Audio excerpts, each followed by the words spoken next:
लोकसभा निवडणुकीत सुनेत्रा पवारांचा झालेला पराभव उपमुख्यमंत्री अजित पवारांच्या जिव्हारी लागला. हे त्यांच्या भाषणामधून अनेक वेळा दिसून आलं. याबाबतची खंत त्यांनी अनेक वेळा बोलूनही दाखवली. आजही बारामतीत विधानसभा प्रचार दरम्यान त्यांनी पुन्हा लोकसभेत झालेल्या पराभवावर भाष्य केलं. ते म्हणाले, लोकसभा निवडणुकीत तुम्ही मला चांगला झटका दिला. म्हणतात ना, जोर का झटका धीरे से लगे, तसा जोर का झटका धीरे से लगा. मात्र आता तसे काही होऊ देऊ नका, असं म्हणत त्यांनी लोकसभेत झालेल्या पराभवाबाबत पुन्हा एकदा खंत व्यक्त केली. अजित पवार आज बारामती दौऱ्यावर होते. बारामती तालुक्यातील ढाकाळे, माळेगाव, करावागज गावचा दौराच पूर्ण केला.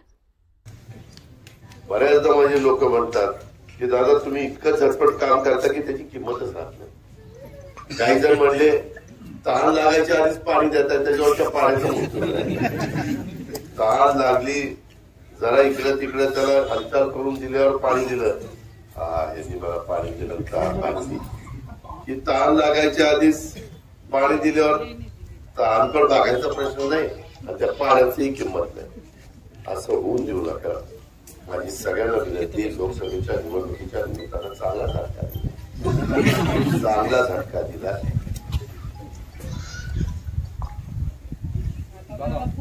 जोर काय ते म्हणतात, जोर का झटका जोर का झटका धीरे से लगा. आता तसं काही होऊन देऊ नका. आता मी तुमचं प्रतिनिधित्व करतोय. गावच्या पुढाऱ्यांचा राग माझ्यावर काढू नका. गावच्या पुढाऱ्यांना मी असं वागायला सांगत नाही. त्यांनी चांगलंच वागावं, पण जे चुकीचे वागले ही अजित पवारचे पुढे मागे करत होते. आता अजित पवारला जाण करायचं, उभं राहिलं त्याच त्याला काय जाण करायचं, काय करायचं ते बाबा तो काही म्हणणं नाही.